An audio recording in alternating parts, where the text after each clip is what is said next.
오늘 이 시간에는 뭐 앞에 세션에서도 질문 사항이 나오던데 AI를 쓰고 싶은데 불안해서 못 쓰겠다라는 거죠.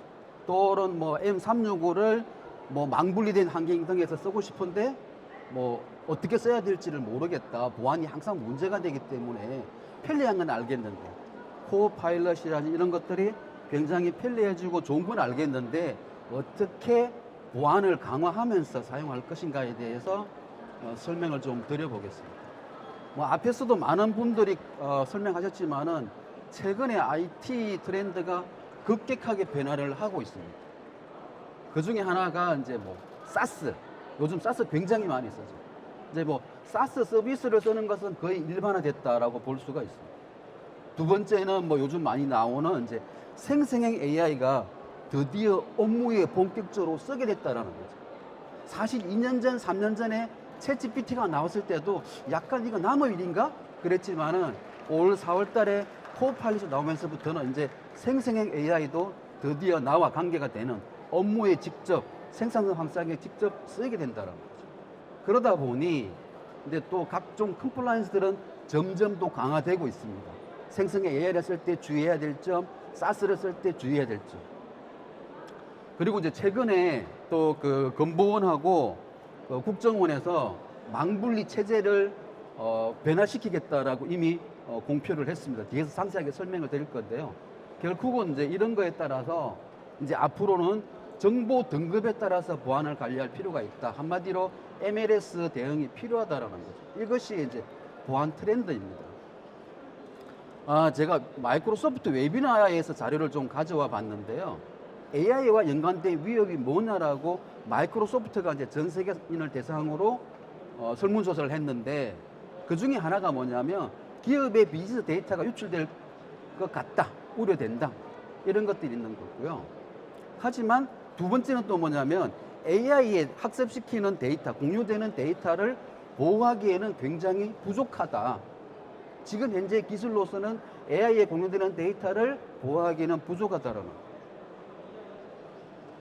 그래서 AI가 발전하고 있지만 굉장히 빠른 속도로 발전하고 있지만 결국은 민감 데이터에 대한 위협이 존재한다라고 하는 것이 89%나 됩니다. 그러면 AI가 관련되는 보안 문제는 뭐냐라고 또 했을 때는 첫 번째 걱정이 되는 것이 데이터의 유출이다라는 거죠. 두 번째는 데이터의 과잉이다라는 거죠. 자, 첫 번째, 두 번째가 상당히 연관이 있지만 데이터가 유출될 걱정이 있는 거고 두 번째는 뭐냐면 AI가 학습하지 말아야 될 데이터도 학습할 가능성이 높다라는 거죠. 그러므로 해서 컴플라이언스 문제들이 생길 가능성이 상당히 높다라고 이 설문조사에서 나와 있습니다. 자, 앞에서도 말씀드렸지만은 8월 달에 금감원에서 망분리를 개선하는 로드맵을 발표를 했습니다. 여러분들 뭐 금융권에서는 다 알고 계시지만은 생성의 AI를 사용할 수 있다. 그리고 클라우드 업무, 즉 사스를 확대하겠다. 기존에는 비종류 업무라면 뭐 확대하겠다라는 거. 그 다음에 연구개발망의 논리적인 망분리를 허용하겠다.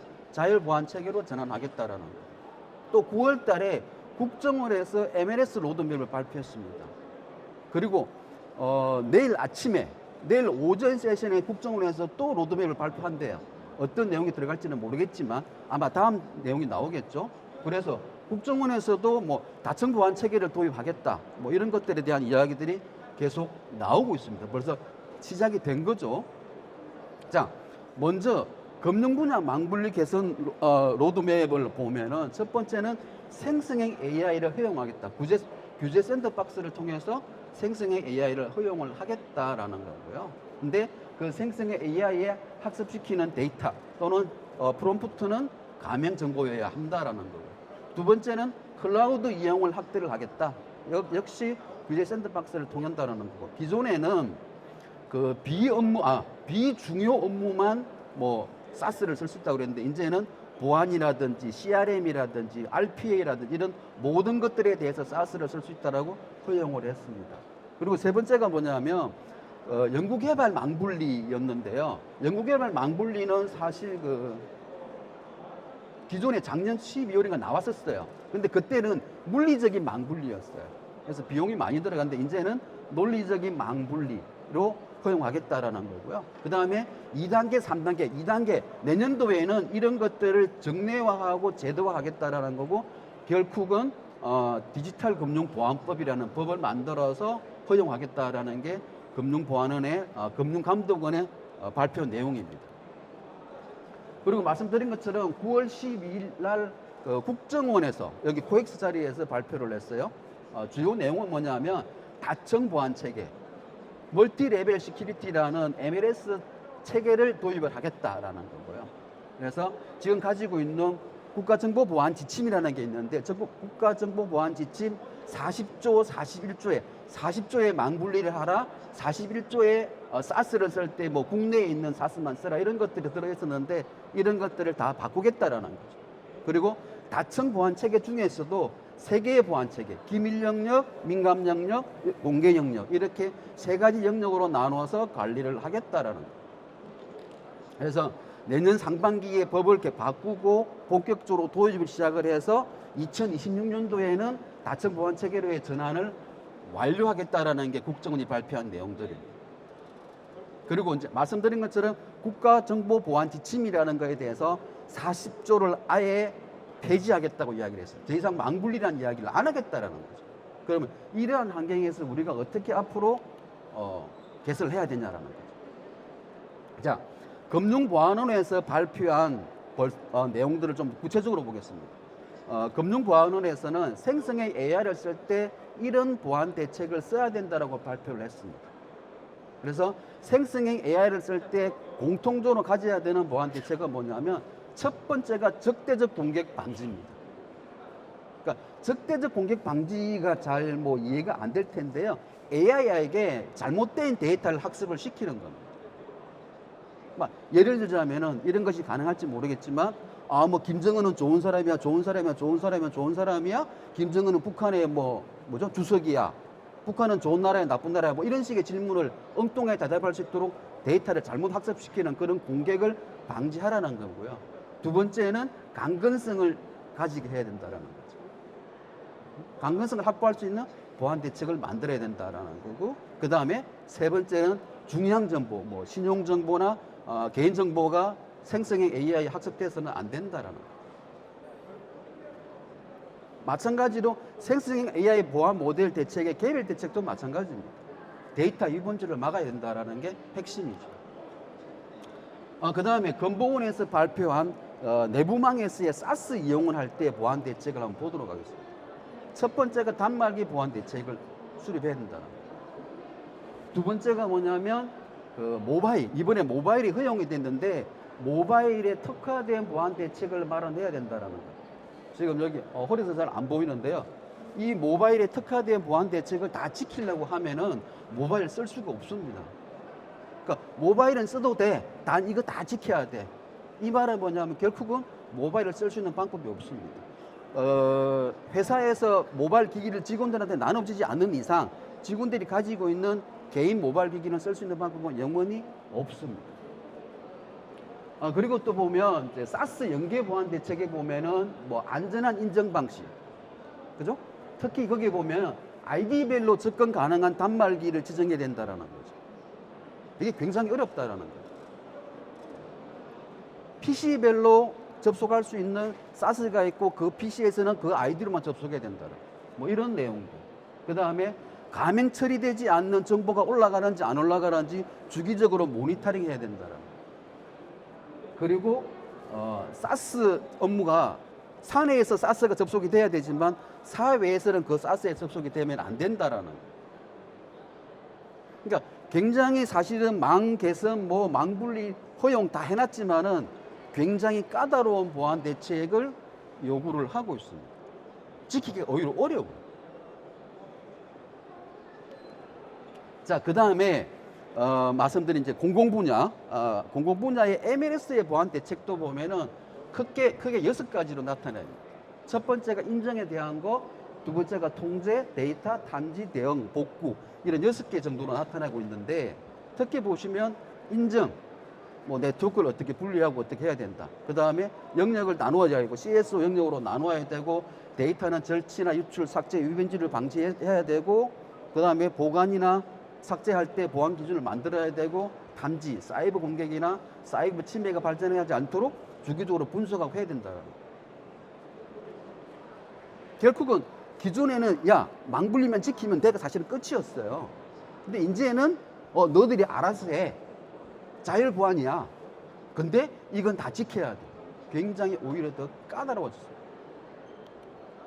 자, 근데 앞에서 봤던 금융 분야나 공공 분야나 내용들을 뎁스 있게 난부로 생각을 해보면 결국은 요즘 많이 이야기하고 있는 제로 트러스트 보안 모델하고 같습니다. 여러분들이 곰곰이 생각해 보면 뭐 이런 앞에서 설명드렸던 인정 통제 데이터 탐지 대응 복구 이런 내용들이 결국은 보면 제로 트러스트 보안 모델하고 동일하다고 볼 수 있습니다. 결국은 네버 트러스트 always verify라는 거죠. 항상 의심하고 항상 검증하라는 거죠. 그래서 그 검증한 결과에 따라서 디바이스나 네트워크나 데이터나 어플리케이션들에 대한 권한이나 통제를 해야 된다라는 거예요. 결국은 뭐냐면 금융 분야, 공공 분야도 제로 트러스트 보안 모델로 갈 수밖에 없겠다라는 거예요. 제로 트러스트의 뭐 원칙은 여러분들이 너무나도 잘 알고 계시겠지만 첫 번째는 명시적으로 확인을 해라. 이게 명시적인 게 뭐냐면 제가 예를 드는 게 그거예요. 만일에 어떤 기업체나 건물이 있으면 기존에는 출입구만 들어가면 그 안에 어디를 들어가도 몇 층을 가든 어떤 사무실을 가든 다 허용되는 게 암묵적인 허용이라고 이야기를 합니다. 근데 그 암묵적인 허용 가지고는 이제는 안 된다라는 거죠. 명시적이라는 거는 문마다 그 층마다 다 출입을 확인하고 출입 보안 장치를 두라는 거예요. 그래서 명시적으로 이 사람이 몇 층에 어느 호실을 들어가 있거라는 걸 지정을 하라는 거예요.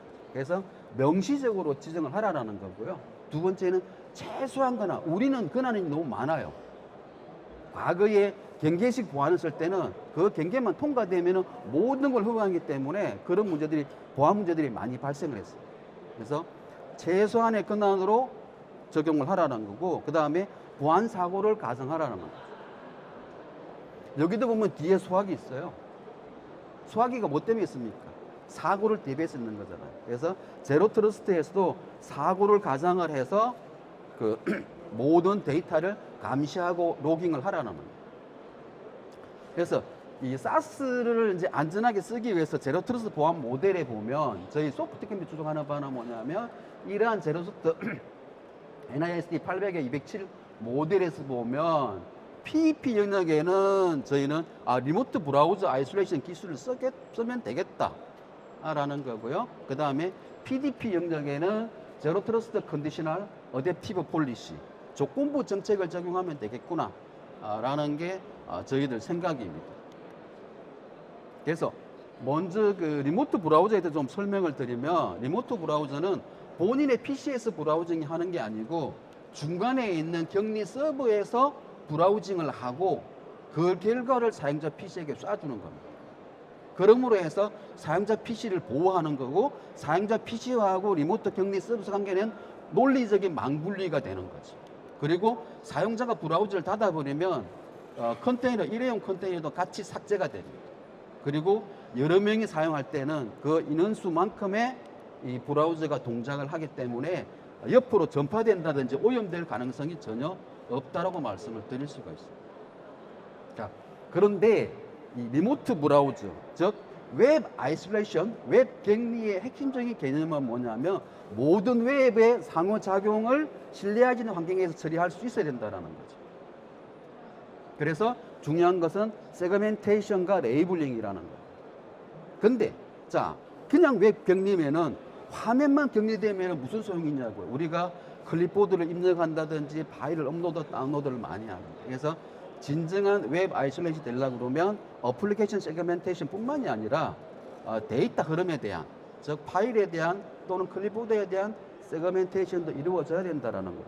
두 번째는 뭐냐면 앞에서 MLS 등급 관리도 말씀을 드렸지만은 데이터가 레이블링 돼야 된다. 이건 어디에서 내려온 데이터야? 어디에서 올라가는 데이터야라는 그러한 레이블링 필요하다라는 거예요. 그래서 기밀 영역 기밀 업무 시스템에서 데이터가 다운로드가 되면 이건 기밀에서 떨어진 데이터야. 민감해서 떨어지면 이건 민감해서 떨어진 데이터야. 서로 섞이지 않게 관리가 돼줘야 한다는 거예요. 그런 것들에 대해서 정책 기반의 동적 보안 관리가 이루어져야 된다는 거고, 이제 나머지는 가시성이 확보가 돼야 된다는 거예요. 이러한 거에 대해서 저희 소프트 캠프는 이제 실드 게이트라는 제품을 가지고 있습니다. 그래서 안전하게 웹사이트를 접속하는 것을 제공을 하고 있습니다. 그래서 첫 번째는 격리, 웹 격리하고 웹 무해화. 설사 내가 어떤 악성 코드가 포함된, 악성 스크립트가 포함된 웹사이트에 접근을 하더라도 안전하게, 내 PC는 안전하게 보호될 수 있는 그런 웹 격리를 해주고, 두 번째는 이러한 것들을 이제 다양한 조건에 접속할 수 있도록 제로 트러스트 기반의 정책을 따를 수 있다는 거고요. 파일 업로드 다운로드를 제어할 수 있다는 거고, 또 업로드 다운로드 되는 데이터에 대해서, 파일에 대해서 CSO의 그 레이블 등급을 지정할 수 있다는 거고, 그 다음에 가시성을 확보할 수 있다는 거죠. 그래서 저희가 제공할 수 있는 크게 5가지 기술이 있는데, 그 중에 첫 번째는 이제 ICAM에 대해서 소개를 드리도록 하겠습니다. 이러한 웹 격리를 쓰기 위해서는 반드시 ID 관리가 필요합니다. 그래서 그런 ID를 관리할 수 있는 구축액 IDP 솔루션인 실드 ID라는 제품이 실드 게이트의 모듈로 포함이 되어 있고요. 이런 실드 ID는 다양한 인증 프로토콜을 지원을 해드립니다. 그래서 사물이라든지 OST라든지 OIDC2라든지 이런 것들을 제공을 해드립니다. 그리고 이제 그래서 만일에 여러분들이 뭐 M365에 로그인한다고 할 때 싱글 사인온, 내가 구글 워크스페이스에 로그인한다, 뭐 세일즈포스에 로그인할 때 로그인 2번, 3번 하면 귀찮잖아요. 그런 싱글 사인온을 제공을 해드립니다. 그리고 만일에 기존의 레가시 시스템, 내부 업무용 시스템에 대한 IAM을 가지고 있다면 그 IAM과 SP 또는 서비스 프로바이더 또는 ID 프로바이더를 통해서 역할을 서로 공유할 수 있는 그런 기능들을 제공을 해드리고요. 또 필요에 따라서는 뭐 액티브 디렉토리라든지 as 또는 엔트라 이런 쪽에 그 사용자 프로비저닝을 제공을 해드리고, 근데 이러한 ID 관리에서도 역시 제로 트러스트 기반의 정책 관리를 지원을 해드린다라는 거죠. 그래서 어떤 사용자가 그 웹 어플리케이션 SaaS를 접속을 하면 아이디를 체크를 해서 싱글 사인온을 시켜주거나, 또는 이제 정책에 따라서 뭐 투팩터 인증을 받거나 이런 것들을 기본적으로 제공을 해드립니다.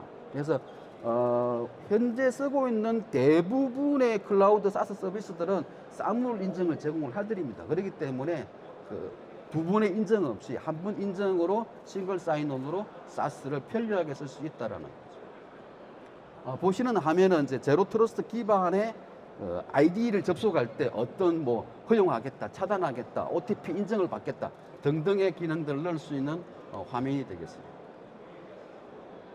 두 번째가 리모트 브라우저 아이솔레이션 기술인데요. 리모트 브라우저 아이솔레이션 중에서도 소프트 캠프가 쓰는 것은 스트리밍 방식입니다. 비디오 스트리밍 방식이기 때문에 거의 뭐 동영상이나 화상회의나 이런 것들을 완벽하게 제공을 해드립니다. 거의 100% 안전한 환경이고, 기존에 쓰던 웹 브라우저 거의 동일하게 쓸 수 있는, 사용자 거의 느끼지 못할 정도의 환경을 제공을 해드립니다. 그리고 이 브라우저를 쓸 때 그 브라우저에 입력되는 클립보드에 대해서 허용하거나 차단하거나 뭐 복사 붙여넣기 이런 것들에 대해서 민감 정보가 있는지 없는지, 또는 방향성 제어, PC에서 웹으로는 복사가 안 되는데 웹에서 PC로는 복사가 돼, 이런 것들에 대해 지원을 해드립니다. 그리고 사용자가 만일에 어떤 사이트나 어떤 인터넷에서 민감 정보를 입력할 때, 또는 개인 정보를 입력할 때, 그런 것들에 대한 정규식이라든지 개인정보 등에 대해서 입력을 통제하거나 차단하거나 로깅하는 기능을 제공을 해드리고 있습니다. 그리고 이제 일반적으로 웹 필터의 기능들도 가지고 있습니다. 뭐 블랙리스트 방식, 화이트리스트 방식, 또는 이제 사이트별 카테고리별 뭐 허용하겠다, 차단하겠다, 또는 읽기 전용으로 주겠다, 이런 것들이 제공이 됩니다. 그러면서도 말씀드린 것처럼 가시성을 제공을 해드리고요. 많은 고객들이 물어보세요. 기존에 CIEM하고 연동이 되냐? 네. 뭐 스플렁크나 마이크로소프트의 뭐 센티널이나 또는 뭐 엘라스틱을 쓰시는 분도 있던데 엘라스틱 서치나 이런 것들하고 심 연동을 해서 보다 더 많은 그러한 그 이상 징후 탐지에 사용할 수도 있습니다. 그리고 저희는 이제 사용자별 또는 그룹별 뭐 이런 거에 대해서 사스 포탈을 제공해 드립니다. 사실 사스도 뭐 마이크로소프트.com 또는 뭐 오피스닷컴 뭐 이런 거 입력하기도 귀찮잖아요. 아예 포탈로 제공을 해드리고요.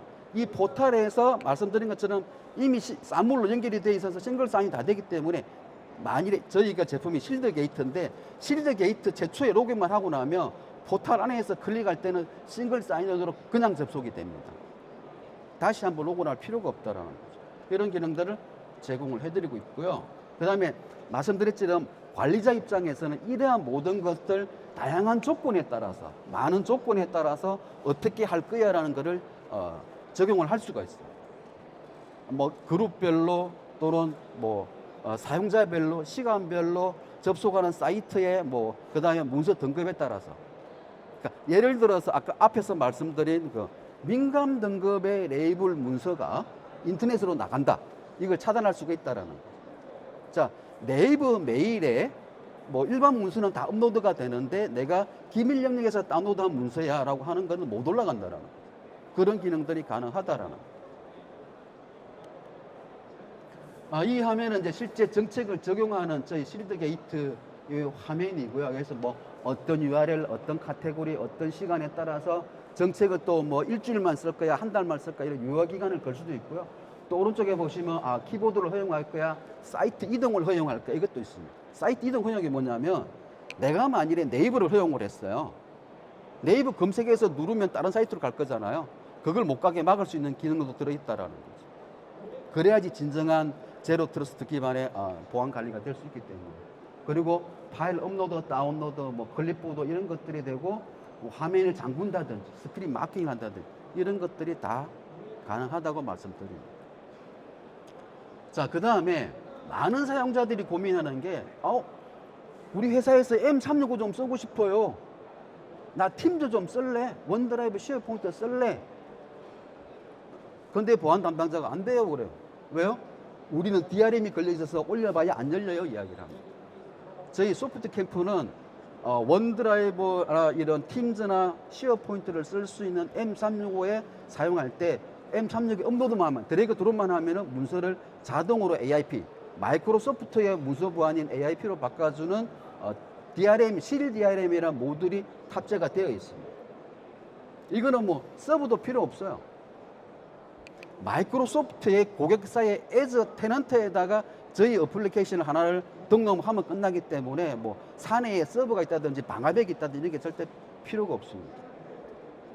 그리고 올라가면 자동으로 AIP로 떨어지면은 자동으로 DRM으로 변환해주는 그러한 DRM 모듈을 탑재를 하고 있습니다. 저희가 이 CDRM을 5년 전부터 이제 상용화 시켜서 배포하기 시작했는데 처음에 배포하다가 깜짝 놀랐어요. 가장 큰 문제가 권한의 세탁입니다. 자, 제가 열 수 없는 DRM에도 권한이 있기 때문에 제가 열 수 없는 문서를 하나 구했어요. 예를 들어서 뭐 이사회 회의록 같은 걸 하나 구했어요. 근데 이거를 팀즈에 올리니까 풀려버리는 거예요. 열려버리는 거예요. 그런 것들이 굉장히 심각해가지고 저희가 초창하게 개발하면서 깜짝 놀랐어요. 야, 이게 권한이 바뀌고 AIP로 올라갔다가 다시 DRM AIP 왔다 갔다 하다가 보니까 권한이 바뀌고 문서가 권한이 세탁이 되네? 그래서 그런 것들을 막을 수 있는 뭐 생성자에 따라서 문서 권한의 종류에 따라서 내가 가지고 있는 문서 권한의 종류에 따라서 암호화 유형에 따라서 또는 문서의 종류에 따라서 철저하게 확인을 해서 절대로 권한을 변경하거나 세탁할 수 없도록 그렇게 관리를 해드리고 있습니다. 그래서 예를 들어서 내가 읽기 권한만 있는 문서를 원드라이브에 넣는다. 그럼 안 들어갑니다. 내가 쓰기 권한이나 편집 권한이 있어야지만이 들어간다라는 거죠. 그리고 나한테 권한이 없어요. 아예 읽기 권한조차 없는 문서를 올리려고 시도를 했다. 그럼 보안 담당자한테 바로 노티가합니다. 그런 식으로 관리가 된다라는 거죠. 그러니까 그런 모든 것들이 이러한 제로 트러스트 기반으로 동작을 한다는 겁니다. 자, 네 번째, 실 드라이브. 사실은 웹 격리를 사용하면은 업로드 되는 다운로드 문서를 다이렉트로 관리를 못해요. 하기가 어렵습니다. 왜? 웹 격리는 서버에서 일어나는데 문서는 PC에서 올라가고 내려가고 하거든요. 그래서 저희 소프트 캠퍼는 중간에 격리된 저장소를 따로 제공을 해드립니다. 웹 기반의 격리된 저장소를 통해서 업로드, 다운로드를 할 때 문서를 변환하거나 또는 그 격리된 저장소에서 문서를 바로 열어서 편집하거나 뭐 뷰잉하거나 이런 것들을 할 수 있도록 제공을 해드립니다. 그리고 그 격리된 저장소에 문서가 올라가거나 내려올 때 뭐 CDR, 파일 무해화 처리를 한다든지 아니면 DRM, 아까 말씀드린 것 DRM, AIP 뭐 이런 것들을 변환하는 기능들을 제공을 해드립니다. 그래서 만일에 그 워크플로우를 보면 이제 어떤 사용자는 브라우저로만 접속을 합니다. 뭐 크롬이나 엣지나 HTML5가 제공되는 그 브라우저면 돼요. 그러니까 이 말을 바꿔 이야기하면 뭐다? PC가 아니어도 된다. 윈도우가 아니어도 된다. 뭐 맥이든 리눅스든 뭐 태블릿이든 모바일이든 뭐라도 상관없다라는 거. 거기에서 접속을 할 수 있다라는 거고 이게 스트리밍 방식의 장점입니다. 웹 격리 제품에는 스트리밍 방식이 있고 도움 미러링 방식이 있는데 스트리밍 방식의 장점이 any device라는 거죠. HTML5 브라우저만 있으면 어디서 된다라는 거고요. 이렇게 해서 포탈을 통해 접속을 하고 접속했을 때 이제 화면을 쏴주겠죠. 그죠? 화면을 쏴줄 때도 파일 업다운이나 뭐 복사 이런 걸 제어를 합니다. 그리고 만일에 파일이 업로드 다운로드 된다 그러면 PC로 직접 가는 것이 아니라 중간에 있는 격리된 웹 스토리지에 업로드나 다운로드가 되는 거고요. 저장소도 웹 스토리지이기 때문에 저기서 바로 문서를 열어서 편집하거나 저장하거나 할 수 있습니다. 그리고 내 PC로 가져와야 될 필요가 있겠죠. 그러면은 뭐 망연계 솔루션을 태운다든지 또는 아니면 직접 다운로드 하지만 뭐 레이블을 허용하고 확인한다든지 그 다음에 다운로드 될 때 그 바이러스 처리를 한다 그런 게 하고 업로드 할 때도 마찬가지입니다. 이런 처리를 할 수 있다라는 거예요. 그래서 화면 정속 영역하고 파일 전송 영역을 나눌 수 있다라는 거예요. 자, 이것이 왜 가능하냐고 하면은 일반적으로 웹 브라우저 동작 방식은 패치와 익스큐트 그 다음에 렌더러 세 개로 나누어집니다.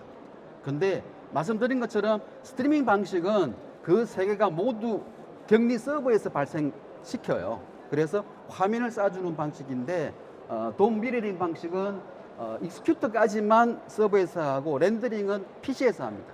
그렇기 때문에 완전하게 파일 로케이션을 분리할 수가 없어요.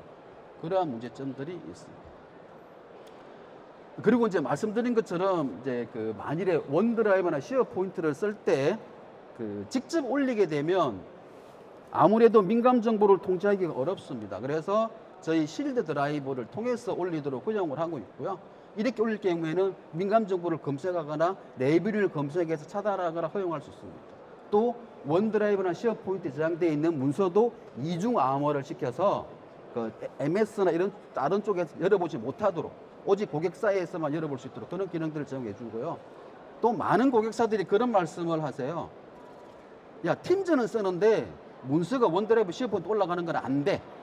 이게 뭐 국가 핵심 기술을 취급하는 뭐 방위 사업체나 이런 쪽에는 법으로 명시가 되어 있습니다. 이럴 경우에는 팀즈는 사용하지만 사내 스토리를 쓸 수 있는 기능도 같이 제공을 해드립니다. 그리고 앞에서 말씀드렸던 이제 C 등급, S 등급, 오픈 O 등급 이렇게 앞으로 이제 공공 분야나 나갈 것 같은데 이 경우에 그 서로 문서나 데이터가 주고받을 때 통제가 되어야 된다는 거죠. 이런 것들에 대해서 저희 소프트 캠프는 데이터 레이블링하는 기능을 제공을 해드립니다. 그래서 이 데이터가 가명화된 건지 실명으로 들어있는 건지 이런 것들을 스테가노그래피 기법을 이용해서 이게 DRM이든 AIP든 뭐 일반 문서든 뭐든 간에 등급을 별도로 부여를 합니다.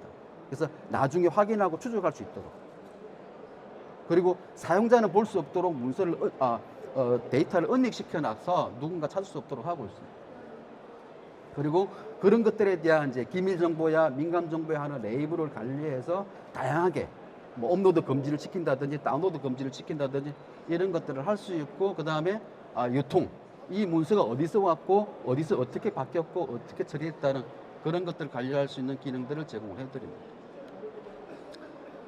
마지막으로 이제 저희 파일무웨어 CDR 솔루션이라는 것을 별도로 가지고 있는데, 이미 이 솔루션은 저희가 2013년도에 개발해서 특허도 가지고 있고요. 금융이나 이런 망연계 솔루션에 많이 납품이 되어 있는 상태입니다. 그래서 문서가 다운로드 되거나 업로드 될 때 CDR을 처리를 해서 안전하고 깨끗한, 대부분의 회사들은 PDF로 바꾼다고 이야기를 해요. 근데 저희는 PDF로 바꾸는 게 아니라 원 포맷 그대로, 엑셀이면 엑셀로, 워드면 워드로, 파워포인트면 파워포인트로 그대로 전달을 해드립니다. 그리고 이제 앞에서 그 건보원에서 이야기했던 단말기 보안을 말씀드렸잖아요. 근데 저희는 그것을 다 충족할 수 있다라는 거죠. 왜? 단말기 관리가 됩니다. 그래서 앞에서 말씀드린 것처럼 IP라든지 단말기 종류라든지 사용자에 따라서 접속을 할 수 있고, 또 브라우저만 있으면 접속하기 때문에 단말기에 별도의 보안 솔루션이 필요가 없습니다. 원격에서 동작하기 때문에. 그래서 단말기에는 어떠한 정보의 흔적도 없다. 단말기로 직접 내려오는 데이터가 없기 때문에 가능하다라는 거죠. 그리고 말씀드린 것처럼 파일을 직접 PC로 가져오지 않고도 직접 웹에서 열어보고 편집하고 저장하고, 심지어 뭐 공동 편집까지도 할 수도 있어요. 이런 게들은 제공하기 때문에 크게 문제가 없다라는 거죠. 그리고 많은 분들이 질문하는 것 중에 이제 챗GPT, 뭐 클로드, 코파일을 쓰고 싶은데 회사에서 허용 안 해줘요. 저희 실드 게이트를 통해서 쓰면은 앞에서 이야기했던 그러한 모든 보안 대책을 적용하면서도 안전하게 쓸 수가 있습니다. 입력한 URL이 챗GPT나 클로드일 때는 저희 소프트 캠프에서는 입력한 단어에 대해서, 정보에 대해서 정규식이나 또는 이제 뭐 키워드나 이런 것에 대해서는 조사를 해서 허용하거나 차단하는 기능은 기본적으로 제공을 해드리고요. 만일에 AI를 쓰는데 더 많은 보안 대책이 필요하다고 하면은 저희는 그 이론 앤 컴퍼니의 세이프FX랑 그 협업이 되어 있습니다. 그래서 뭐 LLM의 가시성을 확보한다든지 리얼타임 해킹에 대응한다든지, 아까 이야기했던 뭐 적대적 공격을 어떻게 예방하는 방법, 그 다음에 강건성을 확보하는 방법까지가 필요하다고 하면 저희 실드 게이트하고 붙어있던 세이프FX 쓰시면 이런 것들을 다 충족하실 수가 있습니다. 그래서 종합적으로 보시면은 우리가 내부망 PC에서 어떤 SaaS를 쓸 때는 중간에 보안 통제 영역이라는 실드 게이트 영역에서 그러한 계정 관리, 접속 관리, 파일 통제 또는 DRM 보안 이런 것들을 다 제공을 해드린다라는 거예요. 그래서 여러분은 그냥 안전하게 쓰시면 된다라는 거예요. 그래서 뭐 중요한 정보가 못 올라가게 한다, 개인 정보가 들어있는 파일이 못 올라가게 한다, 이런 것들은 실드 게이트가 그 역할을 다 하겠다라는 거예요. 그러면서도 논리적인 망분리를 대응할 수 있고, 선용 정보가 유출되는 걸 방지할 수 있고, 또 악성 코드가 올라가거나 내려오는 것을 철저하게 방지할 수 있다라는 거. 저희 소프트 캠프는 현재 뭐 1000여 개 고객을 가지고 있고요. 국내에 이제 200만 대 이상의 PC에 적용이 되어 있고, 앞에 설명드린 실드 게이트 사스 같은 경우도 한 42,000 유저가 이제 사용하고 있습니다. 그리고 일본을 비롯한 해외에도 한 100여 개 고객을 확보를 하고 있습니다. 그래서 저희 소프트 캠프가 보안으로 여러분들이 사용하는 모든 것들이 가능하도록 지원할 수 있습니다.